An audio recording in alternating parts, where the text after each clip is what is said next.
a fight with a shoulder pad. Have you ever had a penalty, an unsportsmanlike penalty as a defensive player? Absolutely not. Never. I don't plan on it anytime soon. That's exactly why they put me up there, yes.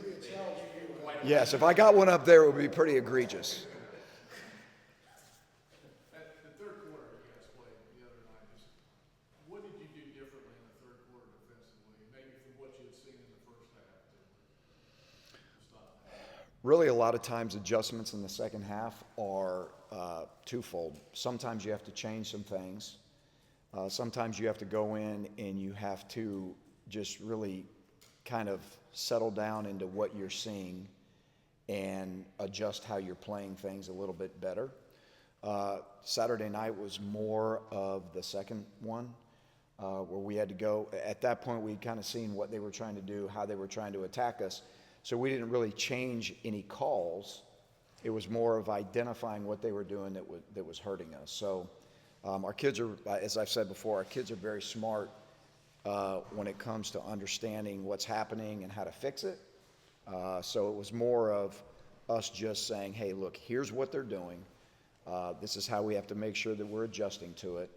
And they did a good job of that in the third quarter. Have you found that with an older, more mature team, as Mac has said, that it's easier to make those adjustments, that they're more, I guess, pliable to those adjustments than the younger defense would be? Definitely. As we know, experience is everything. And so when you have a lot of experienced guys, most of the adjustments that occur usually happen between the linebacker and the secondary guys. And if you look at those positions, which is the second and third level of our defense, you've got some guys that have played a lot of football.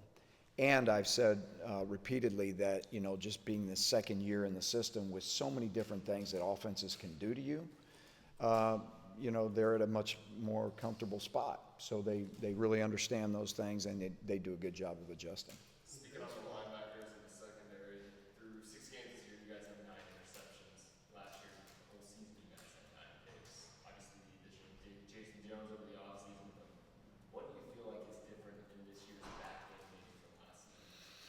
I think, again, a comfort level with what we're trying to accomplish. I think communication has been better. There were times Saturday night where it was not good, and it led to some explosive plays that we're not happy about. But just in the grand scheme of things, guys more confident where they can play the ball in the air. There's, I call it the power of proximity, right? Like when you put yourself in positions to make those plays, you have to produce. So I think a lot of times we're in better proximity to make those plays as well, right? We're putting ourselves in a better position to make those, and then we're doing a better job this year of making the plays on the ball when we have those opportunities, which, as you know, they're few and far between, right? When the ball goes up, if you're in a proximity to get it, you have to take it. So I think we're doing a better job. We're not there yet, but we're doing a better job of playing the ball in the air. In baseball, home plate umpires a lot of times have their own interpretation of the strike zone. Do you find that officiating crews in football are a little bit like that as well? And did you maybe deal with that a little bit the other night, where maybe some things were flagged that might not always be flagged? Yeah, that's an interesting question, so I'll have to be very careful on my answer. But I feel like there are some things that we have to go back and really teach our guys that, these things sometimes could get called. These things sometimes may not get called, but be very careful with how you finish plays. Be very careful with, in the midst of a play, we had a couple penalties that had been called, all year on us as a defender, and they were the right calls. And we just got to coach our guys on when we get into these positions with our hands or wherever we are, that we're conscientious of not getting a penalty, but in the same sense, making sure we don't make our guys, passive, in the same sense. And there's a fine line in there, right? The penalties to us defensively that we really stress and strain and are not okay with are your pre and post snap ones. Like there's absolutely no excuse for that. Those are penalties of undiscipline and penalties of focus. when it's pre or post snap. While the plays are going on, things happen. Guys are fighting and clawing and scratching to do their job.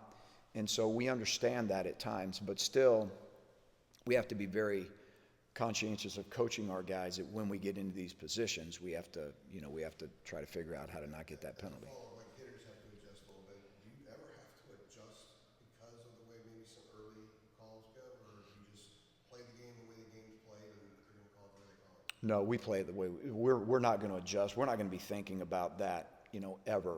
We're going to play the way we play. And again, you can't be so worried about that it's taken away the aggression of what you're trying to get done. But again, as coaches, you have to coach these scenarios when they happen. Again, what we're trying to,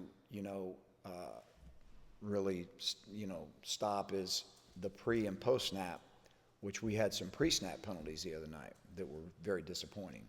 But no, we're going to just be conscientious of them, but we're not going to slow down, and we got to go play. Were you surprised at all that Kevin Nestor came back as fast as he did? Matt was saying that he thought it was going to be about 3 or 4 weeks. He only missed the 1 game. Were you surprised that he came back? I was. I really was. And I'm really proud of him. He had been, his ankle was tough earlier in the week, and so it was really 50-50, maybe less, maybe 40-60 in our minds. But for him to be able to go in there and play most of the game like he did, and gut through that because it was still somewhat bothersome to him, but he wanted to play, and he's a competitor, and he's gonna, if there's any way he can get on the field, he's gonna get on the field, and he did that. So we were really happy that he was able to play. Was that a game time decision? Like, did we decide on Saturday that he's going to play? No, it really looked better. It didn't look good early in the week, and it's really amazing with these young athletes, right? Like in a span of 24 to 48 hours, it can go from one thing to the next, meaning it doesn't look good, and then all of a sudden 48 hours it does look good. And especially with those injuries, right? Ankle injuries, and there's certain injuries out there that it sometimes does become a game time decision. But what he was able to do is he was able to practice more as the week went on, because generally speaking, if they're not practicing, we don't feel like they're going to be ready to play. So they have to get some practice time in there, and that's a big deal for Mac, and that's a big deal for me as well. Like we don't believe in players not practicing all week and then just getting in the game and being fine and being productive. And he was able to wean himself back into practice as the week as the week unfolded. So, but again, you don't know how they're going to feel near the end of the week, but he did a great job. Gene, how are you guys balancing having enough bodies in those pass rush lanes with also having coverage in the secondary? Because they only rush for 91 yards, but they almost pass for 400. Yeah, it was. So we need to take a great look at that, because we're doing a better job stopping the run. We were very inconsistent with stopping the pass game, and so there were some disappointing things collectively as a defense that we have to fix. To your point, the first one is pass rush lanes, making sure that we balance up the pass rush lanes and we do a better job of that. There were several times the other night when, the secondary and the linebackers had to cover for, 5 to 6 seconds, and that's unacceptable. And so it doesn't matter what, it's a 3-man rush, 4-man rush, 5-man rush, lanes always have to be balanced out. And so we were very inconsistent in that. And then if you combine some secondary miscommunications and things of that nature that were in conjunction with that, our pass defense was poor. So it was not up to the standard of anything that we feel like we need to, put on film. And Miami had very good players. They had really, really good wideouts. The quarterback was really good. He was tough. He took some hits and kept bouncing back. But that was a product of us versus us when it was a pass rush lane issue. When it's a communication issue in the back end, that's us versus us. So we spent a lot of time yesterday correcting that, and because it was not acceptable. When you're prepping for a team in Virginia that's played 2 quarterbacks this year, both at meaningful times, do you scout both of them, or do you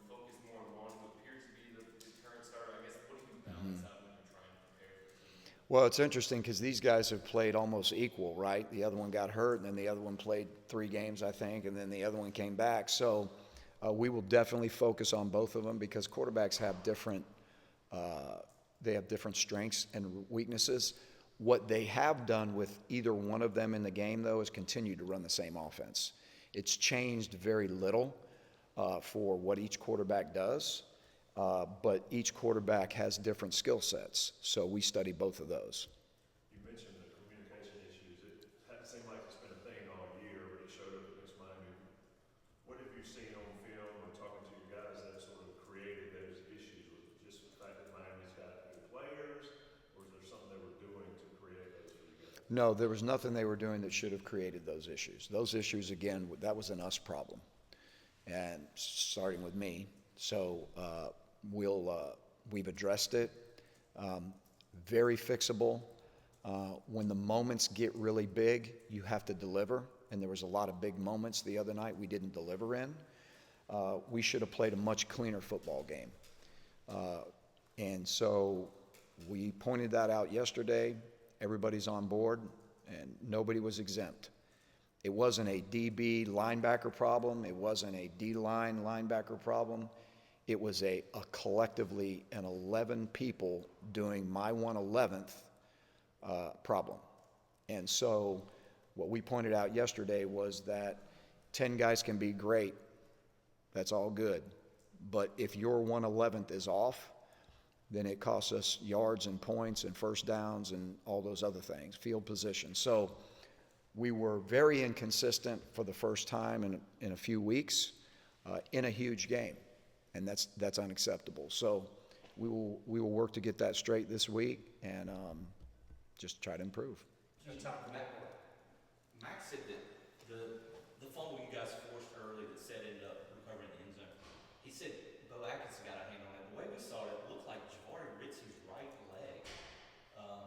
Is that what y'all saw on film? It was wadded up in there, and so it was hard to see exactly who did what. I think the bigger point is that in times like that, it's really interesting because when you get down to the goal line and you're that close to the goal line, we always reinforce the fact that this is where you have to play. This is where you have to get stops. This is where you have to get the ball out, whatever it takes down there. Because a lot of times it's a foregone conclusion to a lot of people that it's when you're on the 1 yard line, they're going to score. Let's go ahead and kick it off and let's get our ball back to our offense.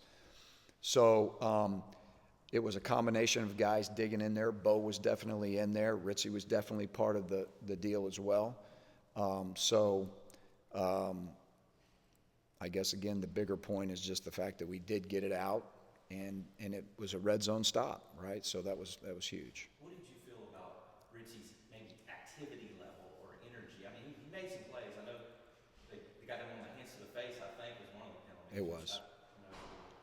Possibly a question, but just his activity level and energy coming off. He barely played against Syracuse because he got dinged up. Yes. Yes, it was good to have him back.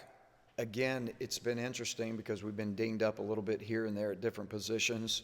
You'd mentioned, we just talked about Hester. Ritzy's kind of been the same way, right? Just had some dings here and there. But it was good to get him back and get him, significant snaps. And he is showing up. And for us to be able to be what we want to be, guys like him have to be able to be a consistent part of the rotation, which he is, certainly when he's healthy. And he's definitely in our pass rush packages as well. But it's good to have him back, and he's heading towards being really, really healthy now. But we count on him for significant snaps every week. Andrew. Very quickly, Miles Murphy, what's been the difference the last 2 weeks with him? I feel like he's really doing a good job of striking blocks, staying in his gap, finishing plays. I think finishing probably would be the best word for him. We have been able to, again, keep our rep count down with him. And when we're able to do that, he can finish. His finished product is better when his rep count is low. But I really like his pad level. He's starting to really come into his own right now and knocking blockers back. playing in the backfield. That's happened the last couple of weeks. We know he's had the power and the strike ability to do that, but now he's doing it more consistent. And he's really playing hard. He's chasing the football. You see him around the ball. One time we didn't have our pass rush lanes balanced up right, and the quarterback spit it out, and then you could see him chase him down. So he's playing better. The last 2 weeks he's definitely played better, and we expect that from him moving forward. And we hope that it's a confidence builder for him as well. All right. Thanks, Gene. Thanks, guys. Y'all have a great. Y'all have a great